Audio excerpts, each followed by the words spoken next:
Welcome to Scaling Shopify Stores, your passport to global expansion and localization. We're lucky to have Tim Schulz today. He's VP of Product Commerce Cloud for Maropost. So please welcome him to the stage. Thanks.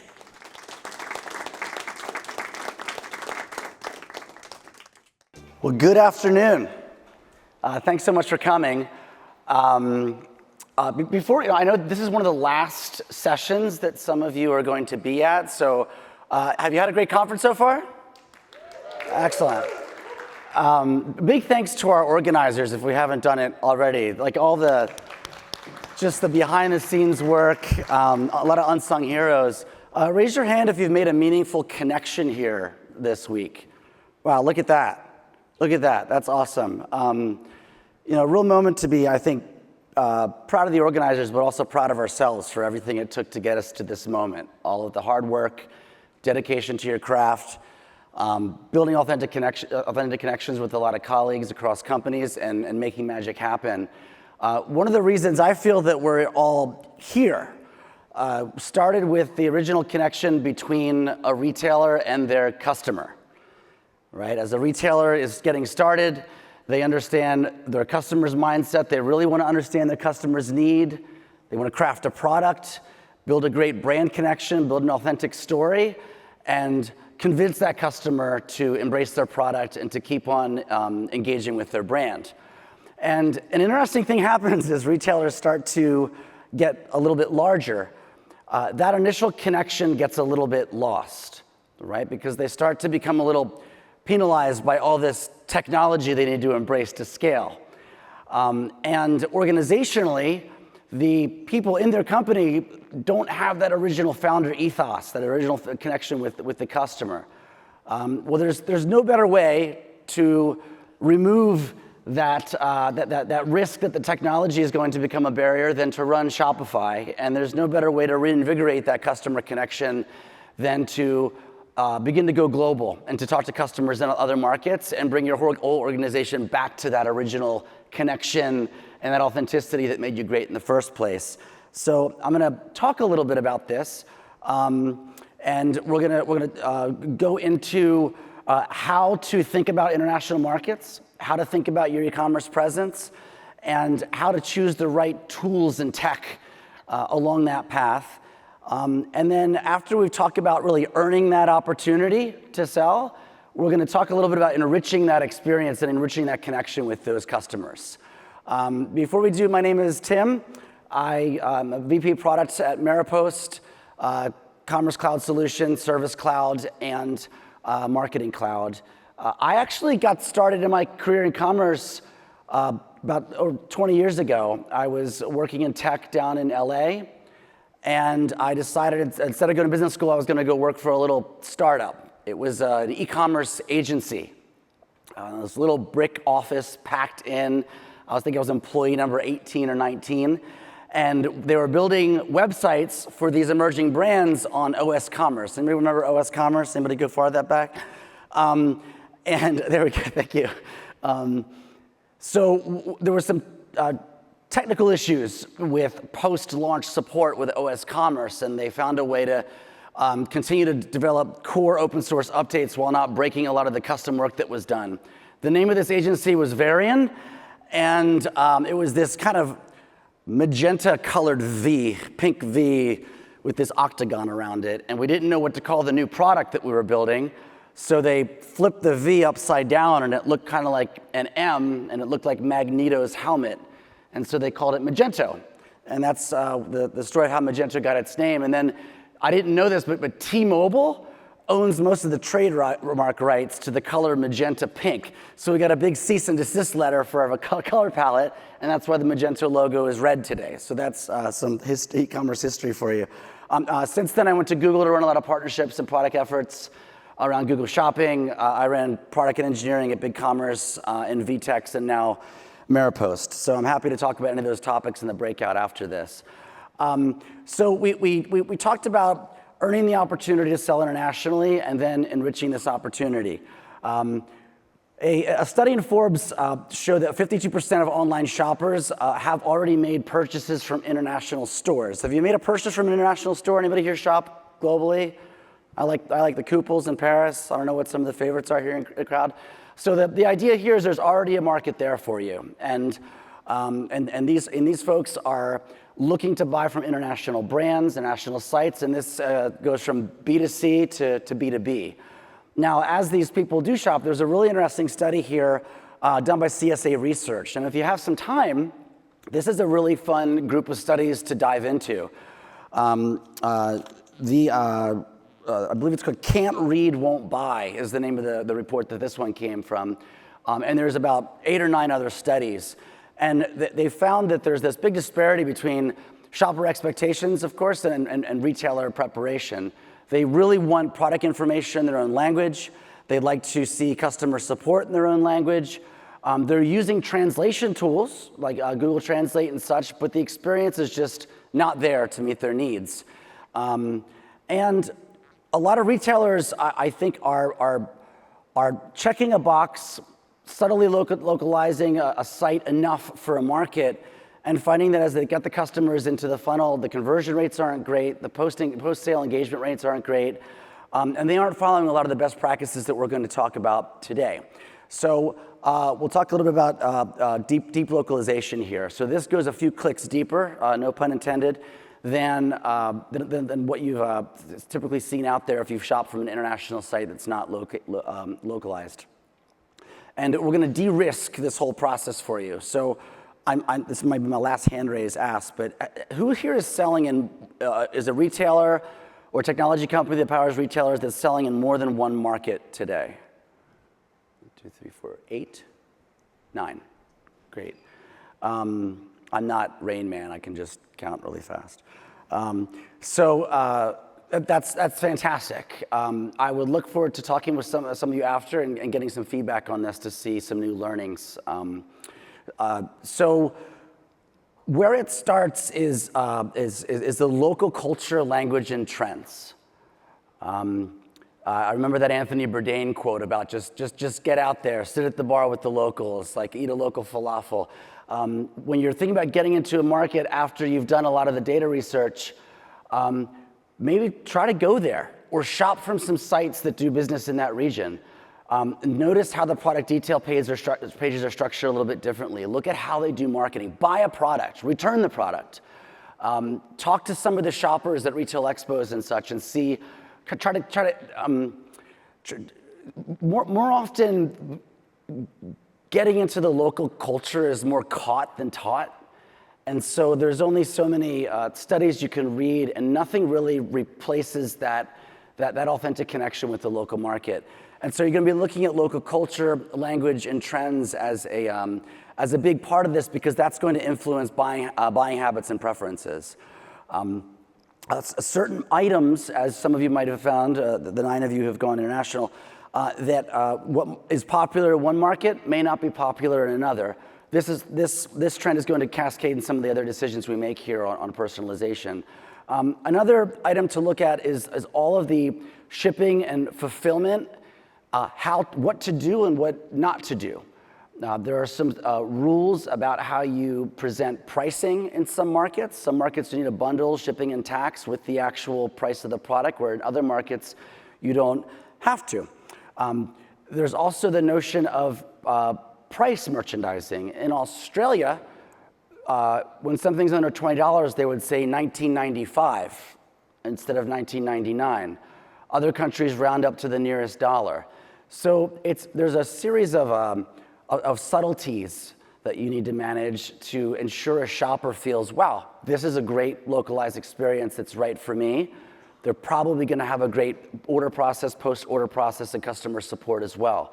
So these upfront things that we do have cascading benefits.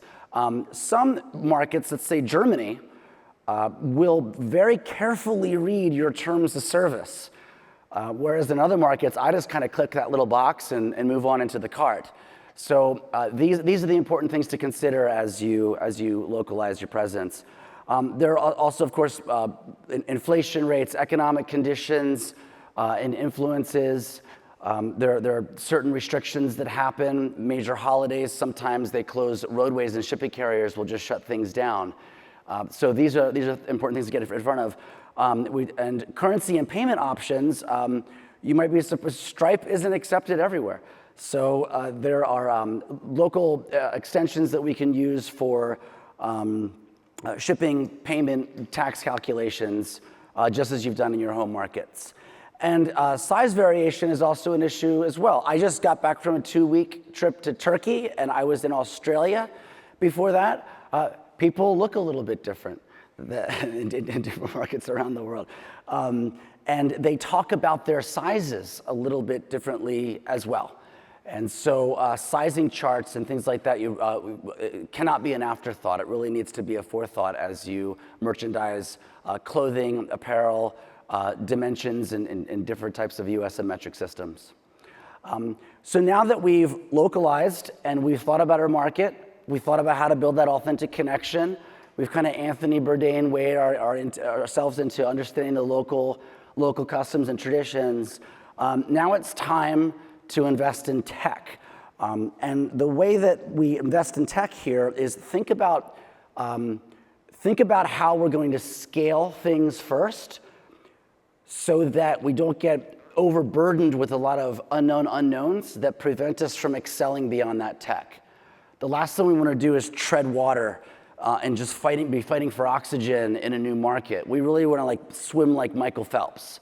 And so the way to get there is first by thinking about automation up front. So your marketing, merchandising, inventory management, and risk assessment. A lot of companies moving internationally, you're not going to have a big staff. You're probably trying to scale your existing folks in your main market. Automation is going to help from abandoned carts all the way to shipping tax calculations, et cetera.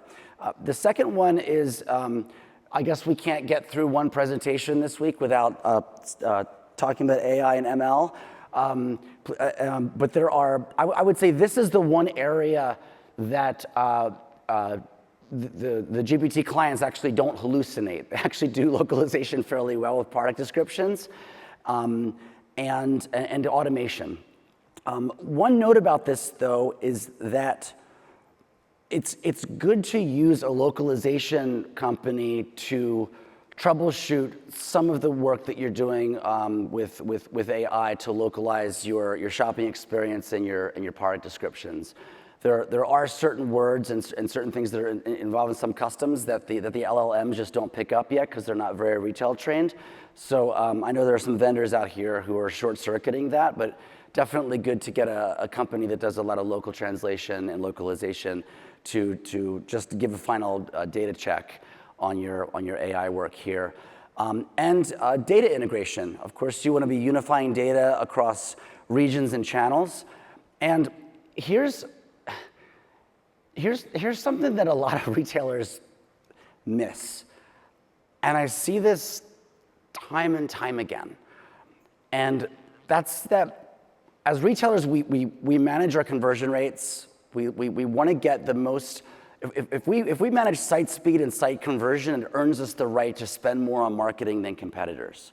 So rightfully so, we're managing our overall site conversion rate, homepage conversion rate, product detail conversion rate, and we of course continue to do this. But here's the item I see, and whenever I do consulting work for a retailer, it's the first thing I dive into, and it's often the data point that no one's measuring, and that's the conversion rate of their cart experience. When somebody's in the shopping cart and they move into checkout, now this is someone who's responded to the marketing, they've gotten through the localization of your store, they've added items to the cart, they've read through your terms of service, they're ready to go. Industry average cart to paid conversion rate, does anybody know what this is, checkout conversion rate? Anybody throw one out? Good, I'm glad we're talking about this. It's 35%-ish. Some get as high as 40 to 50%. Ours is around 42 for our platform. I believe Shopify's is around that same amount, higher if you factor in other payment methods. So if you run this is a good homework thing for you retailers. And for those of you who run platforms, especially if there's some Shopify decision makers in the room here, or BigCommerce, or VTEX, or Magento. What is the checkout conversion rate of this retail store? And if it's below 35%, I would optimize that first. Because I see a lot of retailers at like 8%. And if you can get that to the industry, Forrester industry average of 35, we're doubling and tripling and quadrupling sales with one project. It's the single most impactful thing you can do. I was working for one retailer, we quadrupled their conversion rate and their revenue in like a month.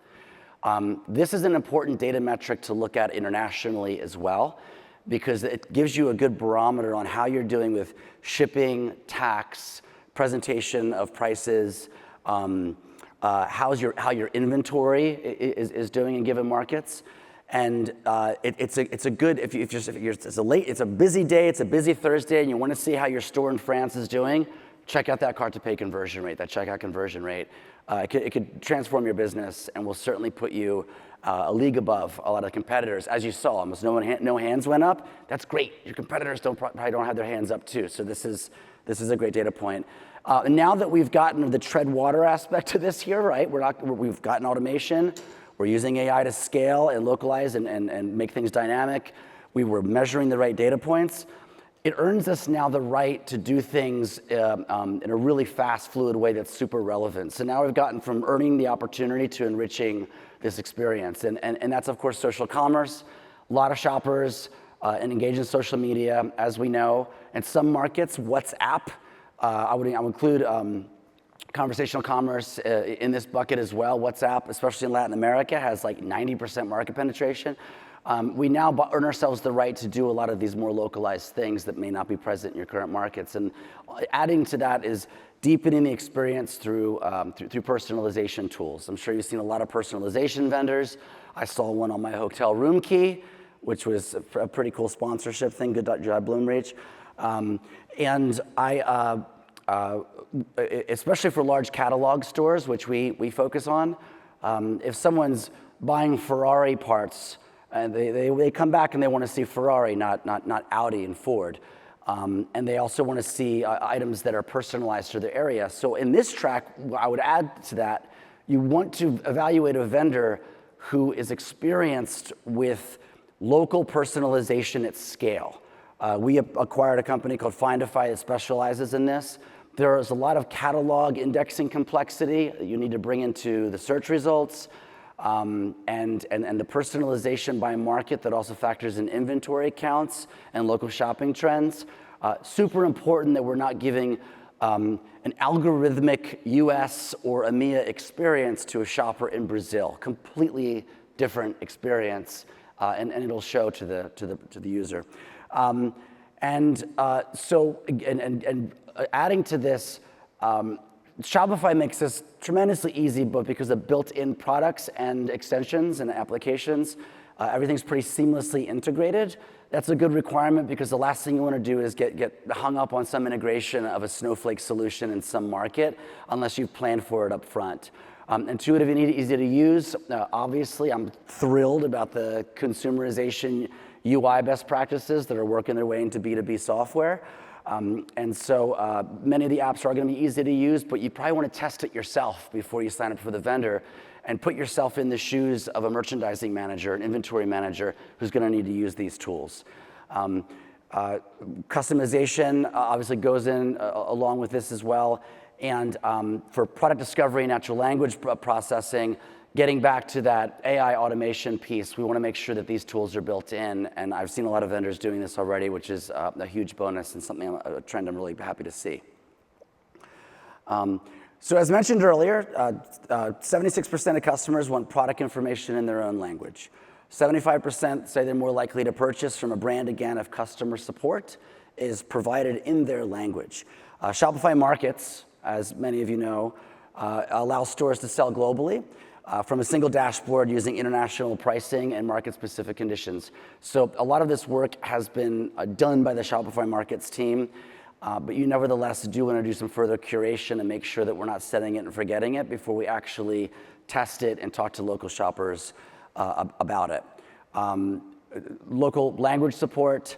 These stats show are a highly important consideration factor, especially for the shopping experience and customer experience. Our product Findify is regionalized in 24 different languages, with new ones being added every couple weeks.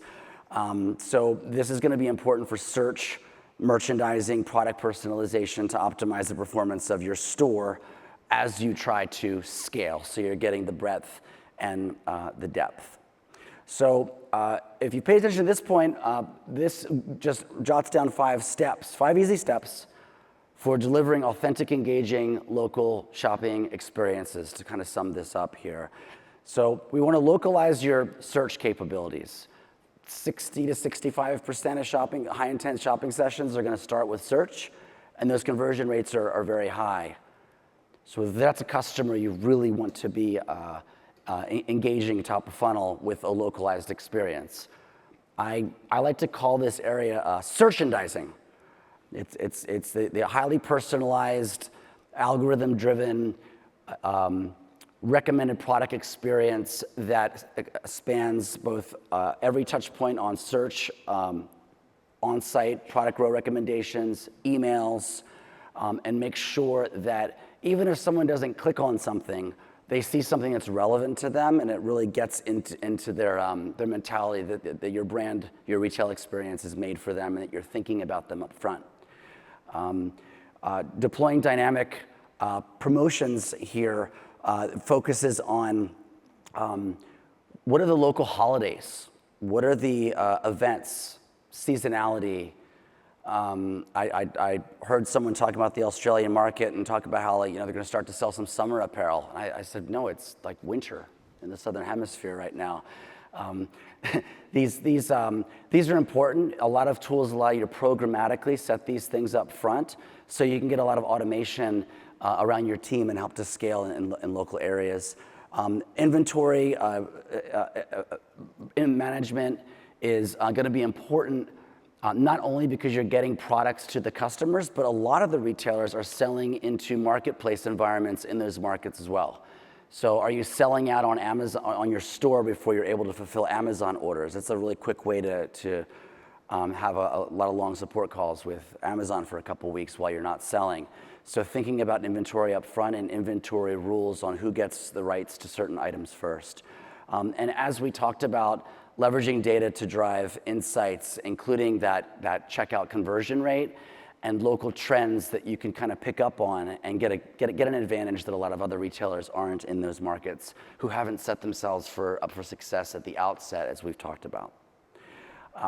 So there's so much more to talk about with respect to automation, localization, personalization, but the real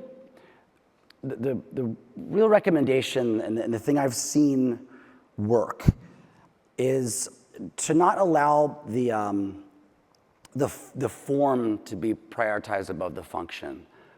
The goal here is to connect with customers and build an authentic brand experience with people. We're building communities here. We're building communities of trust and authenticity and high customer satisfaction. And tools are never going to reinvigorate or fix that. They only help to scale what's there. So as companies, software companies, vendors, retailers grow, that founder's ethos and the problem-solving nature that the product folks have, or the engineers, is constantly disintermediated from that end customer. Right? Because marketing talks to customers, and sales talks to them, and field marketing runs reports, and we can read industry research now that we pay good money for, and our staff reviews these reports. But who's talking to customers? By getting back to that, you really reinvigorate your brand. And if you're going international, then your whole staff is doing this too. And so we have some guide points on scaling that authentic connection.